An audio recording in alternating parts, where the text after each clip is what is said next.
Olá pessoal, as eleições estão aí, né? Os eleitores estão desesperados. Aqui do Rio é um espetáculo. Aqui do Rio você pode votar no irmão Garotinho, você pode votar no irmão Crivella, ou quem sabe num pesão na sua bunda, temos até o Lindinho. Ou seja, é o deboche. Aqui em Brasília o negócio estava PT e PSDB, mas aí aconteceu o improvável e entrou uma pessoa sonhática. Então veja bem, se ninguém aguenta mais o PT com esses escândalos que tem aí, agora tem o mensalão, o petrolão, não sei como é que é o nome disso, né? Desviaram bilhões nas bochechas de tudo, ninguém viu, ninguém sabe, né? E o Aécio, coitado, ele tá, né? Ele tem lá as coisas dele, mas ele também tem o aeroporto dele, ele também tem lá o metrô dele, etc. e tal, ou seja, ele também não é confiável, até porque o tal do PSDB também meteu os pés pelas mãos ao ponto de se eleger o PT para provocar essa mudança. Então, esse confronto PT-PSDB não é o que aquelas pessoas que foram para a rua em 2013 querem. Então, quando entrou a sonhática com a política nova, que ninguém sabe exatamente o que é isso, aí a coisa explodiu, ela cresceu muito, a Aécio ficou lá embaixo. E o que ela diz, o que ela vai fazer? Bom, isso aí é uma incógnita, ninguém sabe. Agora, a gente já sabe o seguinte, que a coisa está feia. A coisa aqui no Brasil ela não pode ser pior, embora nós sejamos a 7ª economia do mundo, em função do abismo social, nós temos o 91º IDH, entre 144 nações. Então você não pode ser a 7ª e estar na 91ª posição. É muita diferença. E o que acontece aqui?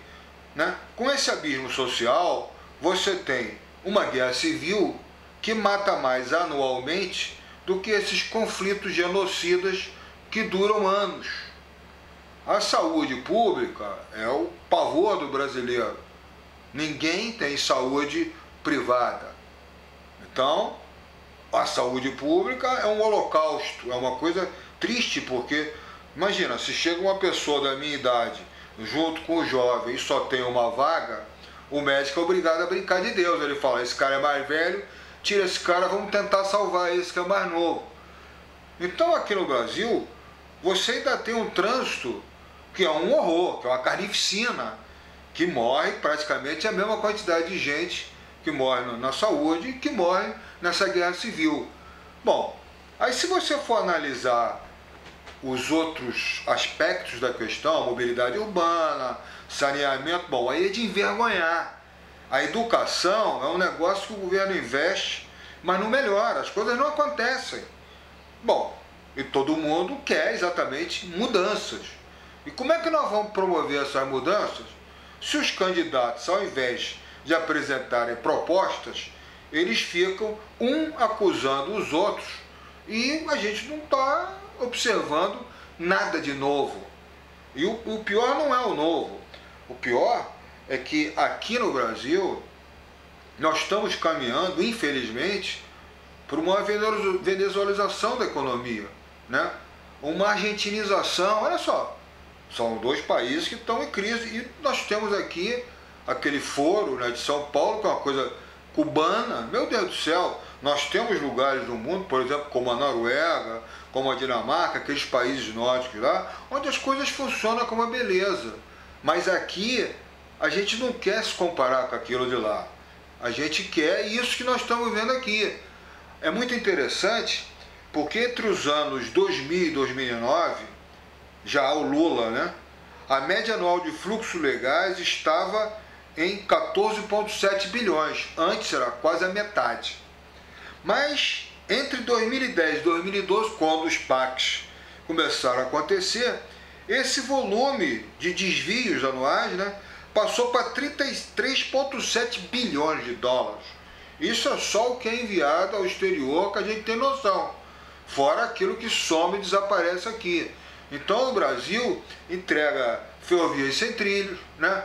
Nós vamos fazer uma refinaria de petróleo o valor dela aumenta praticamente 10 vezes. Você compra uma refinaria lá em Pasadena, você compra em outros lugares do mundo, e total descalabro das contas públicas. E como é que fica esse negócio?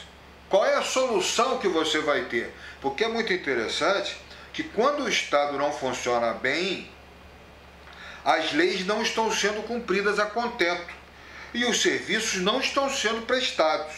O que era esperança vira frustração, e a frustração vira o Irã, aquela guerra, aquela coisa, né? Segundo a ministra, isso é uma ministra do Supremo Tribunal que está falando isso, quando o cidadão se depara com várias frustrações, perde o entusiasmo, e aí é o perigoso. Por quê? Porque pode haver uma revolta, porque pode haver uma confusão generalizada, e é isso que ela tem medo que aconteça, porque o Estado existe para que as pessoas tenham mais chances de serem felizes, e não ser a causa da infelicidade das pessoas. E ela termina dizendo: privilégios existem na monarquia e não na república. E o que nós estamos vendo aqui é uma concentração de renda. Lembra essa concentração de renda que o Piketty fala que no mundo está acontecendo? Aqui ela chega a 95% da economia, e você tem aí umas 200, 300 famílias que estão organizando esse negócio. Então essa injustiça social é um horror. Por quê? Porque a economia não decola. A economia apresentava, né, voos de galinha. Hoje em dia ela está apresentando voos de ratazana. Ratazana não voa. Então você está vendo que o PIB está descendo. Agora veja bem, por que isso acontece? Porque o brasileiro é desonesto? Não. Hoje em dia, para você ter uma ideia, temos aqui a fala. Esse cara ele devia ser um humorista de stand-up comédia, né, que é o sujeito que preside a Odebrecht. Ele diz o seguinte: o Brasil precisa das reformas trabalhistas, política, previdenciária e tributária para ontem. Acho que teriam mais chance de passar se fosse aprovada logo, mas só para entrar em vigor daqui a 8, 10, 15 anos. Então nós não vamos ter reforma nenhuma. Vai continuar essa mesma palhaçada. O que esse cara quer? Né? Agora, veja bem, o Brasil hoje, que todo empresário, na verdade, o que o empresário deseja? O empresário quer um planejamento curto, médio e longo prazo. Por quê? Porque aí as coisas acontecem, não só para ele, como para todos os outros empresários. Então, quando você tem um cenário desses, curto, médio e longo prazo, aí você pode falar: pô, mas se eu fizer isso aqui, eu vou ganhar ali, as coisas vão acontecer. Então, naturalmente, você desperta, né, aquele ânimo animal do empresário, e aí as coisas geram emprego, né, geram renda, as coisas funcionam. Eu não estou falando naquele capitalismo selvagem que acontece nos Estados Unidos, em que hoje em dia aqueles trabalhadores do fast food, por exemplo, eles ganham $7 por hora e estão achando pouco, querem ganhar 15, porque com $7 eles não comem. Eu fico imaginando os trabalhadores brasileiros que ganham 50 centavos de dólar por hora. Como é que funciona isso? Como é que você pode ter uma nação e você não tem um mercado interno forte? Mas para que eu vou fazer isso? As ruas estão engarrafadas? As ruas do Brasil são as mais engarrafadas do mundo. Eu ando de helicóptero. Eu não tenho essa preocupação. Então isso está levando a criar um problema seríssimo. Por exemplo, eu faço ginástica numa academia.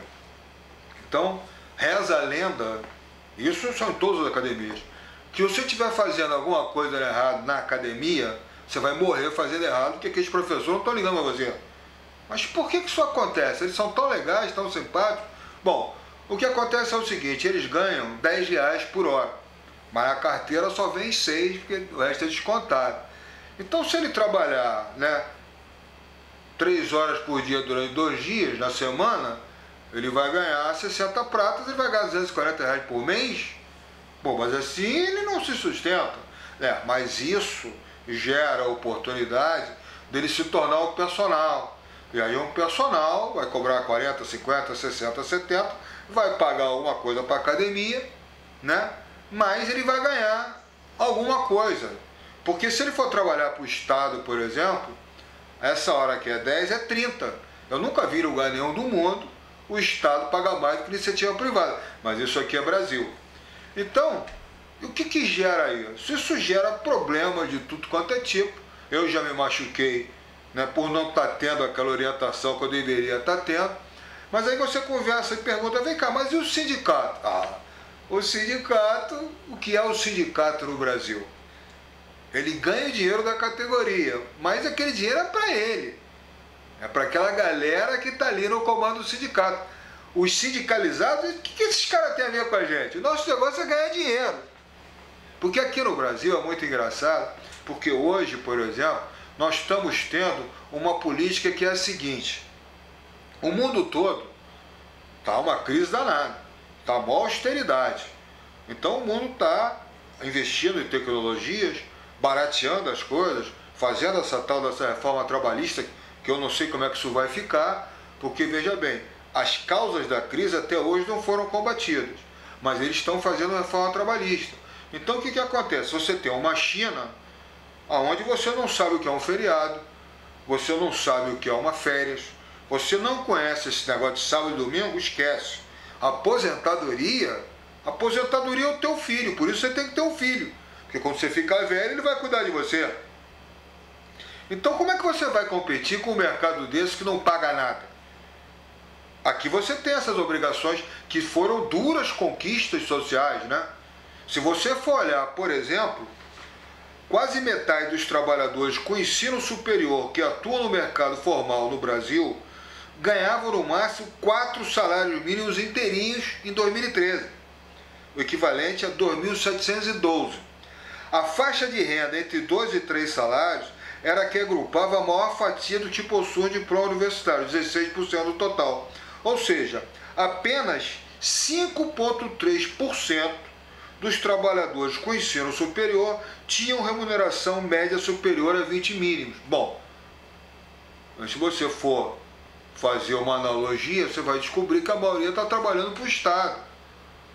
Então, veja bem, você vai se formar, vai estudar, vai fazer, vai acontecer e não vai ganhar. Então, olha o tamanho da geração de neném que você tem hoje em dia, que são pessoas que não saem da casa do pai e ficam fazendo concurso público até entrar. Porque aí, se você entra, é uma casta, é uma elite. Então, o Brasil agora está virando uma Índia. Nós estamos criando castas. O Lewandowski assumiu o tribunal e falou que ele teve um sonho, como o Martin Luther King, mas o sonho dele é de aumentar o saláriozinho dele, né? Não tem nada a ver com as preocupações que a gente tem, porque ele quer aumentar o salário dele, porque é impressionante, né? O juiz americano, ele ganha 18 mil dólares, mas ele ganha, parece que 18 salários mínimos. Aqui não, aqui o cara ganha 40 e acha pouco, ele quer ganhar mais. Agora, se ele ganhar mais, tudo bem. Vem aí uma conta de bilhões de dólares que ninguém sabe de onde é que vai sair esse dinheiro, mas isso não é o menor problema. Só vai aumentar os impostos. O brasileiro já trabalha, né, aquele que tem que pegar o dinheirinho emprestado para poder pagar os impostos, ele já está trabalhando 5 meses e meio, tá? 5 meses e meio para pagar só os impostos. E aí, como é que fica esse negócio? Você está dentro de um barril de pólvora. A convulsão social está para estourar em breve. É isso que nós queremos? Veja bem, os políticos não apresentam solução nenhuma. Muito pelo contrário, né? Eles querem cada vez mais para eles. E nós? Nós vamos ficar só olhando? Vamos analisar, por exemplo, a situação do supermercado onde eu faço as minhas compras. Eu compro lá um embutido para comer, fazer um lanche à noite. Achei muito engraçado que os caras que fatiam lá as coisas que eu vou comprar, eles estavam reclamando que eles queriam ser mandados embora. Eu não entendi nada. Aí perguntei, bom, o cara está ganhando 900 pratas por mês, leva 3 horas para chegar no trabalho, se ele chegar atrasado ele é descontado, olha, ele não tem seguro-saúde, ele não tem nada. É impressionante isso. Os caras estão numa revolta tão grande que hoje, quando eu fui comprar lá um presuntinho para eu comer à noite, os caras estavam falando, eu puxei o assunto, a revolta cresceu, os caras começavam a falar os berros. Por quê? Porque se eles forem demitidos, como eles já trabalham há um tempo, eles vão ter 3, 4 meses lá, né, de seguro-desemprego, e eles vão poder fazer uma boquinha em outro lugar. Então, por isso que o seguro-desemprego aqui no Brasil cresceu uma proporção espantosa, que o salário mínimo é tão ruim, as coisas são tão ruins, que o brasileiro ele se vê obrigado a fraudar. Olha só que interessante isso. Ele é obrigado a fraudar as coisas para poder fazer uma melhoria na casa dele, para fazer alguma coisa de bom. Aí você vai, por exemplo, para um policial. O policial está na mesma situação do professor de ginástica. Pô, quem é que não quer ser um policial americano, né? Um policial de uma cidade onde você vai trabalhar e vai gerar benefícios para a sociedade, você vai defender as pessoas. Pô, maravilhoso, é o mesmo pensamento daquele tal de Black Bloc, né? Eu estou defendendo o povo, mas não é nada disso. Então o cara entra para a polícia, o salário é ridículo, mas ele sendo policial, ele tendo porte de arma, ele pode fazer o tal do bico. E aí, com esse tal desse bico, ele melhora um pouco o salário dele. O professor está na mesma situação. O professor não ganha mal, ele ganha muito mal. Aí ele se desestimula para fazer aula. É uma loucura o que está acontecendo. Ou seja, você tem um encadeamento de coisas que te puxa para baixo. Por exemplo, o médico. O médico paga uma grana, né, para trabalhar para um plano de saúde desse. Ele não trabalha de graça, ele tem que pagar para poder receber aqueles clientes do plano de saúde. E aí o que acontece? Quanto é que ele ganha? Ele ganha uma miséria. Então, ele é obrigado a atender 10 pessoas, por exemplo, em 1 hora, para poder ter um saláriozinho mais ou menos. E aí, como é que funciona isso? Aí ele tem que pedir vários exames esses, que, né, se você é do plano de saúde, você vai falar, pô, mas peraí, esse exame quem está pagando sou eu. Não, mas quem está pagando, na verdade, não, o plano de saúde é que está fazendo aqueles exames dentro dos laboratórios deles. Então, na verdade, o plano de saúde está ganhando todas as pontas. O dono do plano de saúde, ele tem mansão em Bozo, ele tem iate, ele tem helicóptero, etc. e tal, e o resto não tem nada. E o negócio está tão esquisito que agora até os americanos estão vindo comprar os planos de saúde aqui porque os lucros são fabulosos. Então, aqui no Brasil, você tem um negócio estranhíssimo, que o mercado de capital se descolou por completo da economia. Então, a parte financeira da economia, nós estamos numa estagnação. Eles estão lucrando 10%. Os lucros deles passaram a ser muito maiores. Então, o que nós estamos fazendo? Hoje em dia, para que esse emprego, né, esteja acontecendo, o que a nossa presidenta fez? Ela simplesmente diminuiu impostos, mas exigiu garantia de permanência nos empregos. Esses carros, por exemplo, que estão deixando de ser vendidos, esses empregados, eles continuam nas fábricas, as fábricas pagam um pedacinho e o governo banca a maior parte desse seguro-desemprego para que não haja desemprego. Mas vem cá, meu Deus do céu, isso não existe. Você não vê uma fábrica dessa abaixar um centavo. Como é que você explica que um carro aqui, né, o nosso salário mínimo é 4 vezes menor do que o americano? Na América do Norte, você compra um carro pela metade do preço aqui no Brasil. E aí está uma crise dessa, não se vende carro, não se fala em baixar preço. Ora, não se fala em baixar preço, o cara também não está preocupado de perder os empregados, porque esses empregados estão sendo bancados pelo governo. Então esse governo é aquele governo socialista que não deu certo em lugar nenhum do mundo. Por isso que a economia sentou, as coisas travaram, e isso, para que haja uma mudança, né, isso vai ter que ser pensado. Porque, veja bem, a tal da austeridade, né, a Europa está fazendo austeridade, porque normalmente, aonde você aplica austeridade, você esculhamba com a vida das pessoas durante 5, 6 anos. Mas depois, a vida das pessoas está tão ruim que começa a melhorar. É óbvio. Agora, é isso que a gente quer? Século XXI? Bom, enquanto a Europa está fazendo a tal da austeridade, que você está vendo que não está dando certo, os Estados Unidos, o que eles estão fazendo? Estão jogando dinheiro do helicóptero. Olha que bacana. Por quê? Porque assim eles estão gerando emprego, estão gerando renda, né? As coisas nos Estados Unidos parece que estão melhorando. É sempre aquele negócio. Não, esse ano vai explodir. Vai, explodiu. Não deu certo. Então, assim, não, gerou tantos empregos, maravilha, está tudo aí. No mês seguinte já o resultado está completamente... Ou seja, as coisas estão acontecendo, mas é a maior crise do mundo. As pessoas não sabem o que está acontecendo.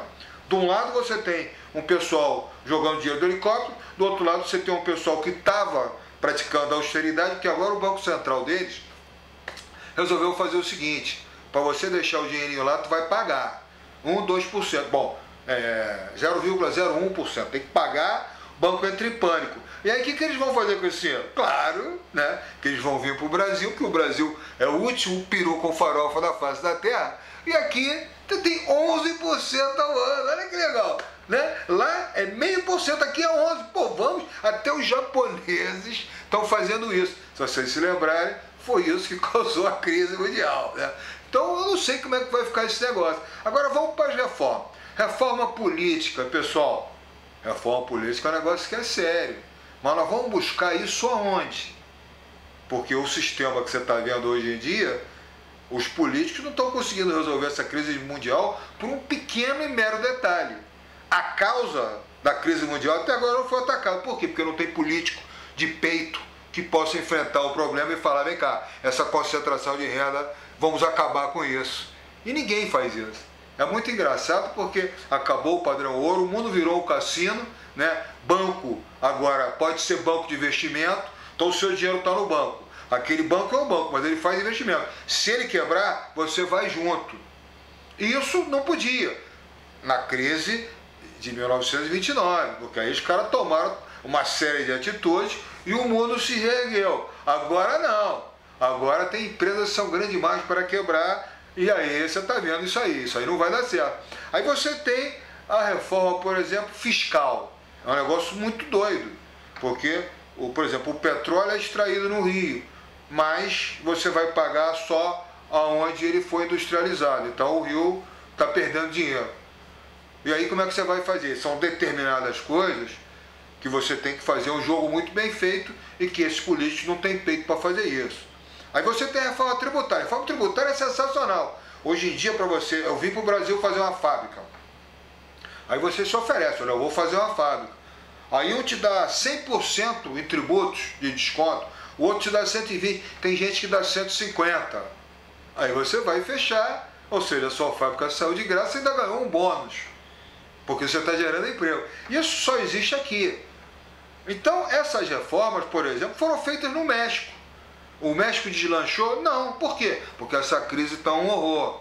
Agora, por outro lado, né, aqui no Brasil, você tem uma vocação natural.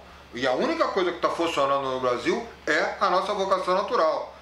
Mas de uma maneira estranhíssima, né? Porque você produz commodities. Você vende, né, 1 bilhão de grãos de café para a Alemanha, eles transformam esse 1 bilhão de dólares, 52 bilhões, ganham horrores de dinheiro nas nossas costas. É muito interessante porque, por exemplo, na França, a indústria da moda movimenta 217 bilhões de euros por ano. Bom, e essa moda, esse couro, esse algodão, essa coisa vem de onde? Não é deles, eles não produzem.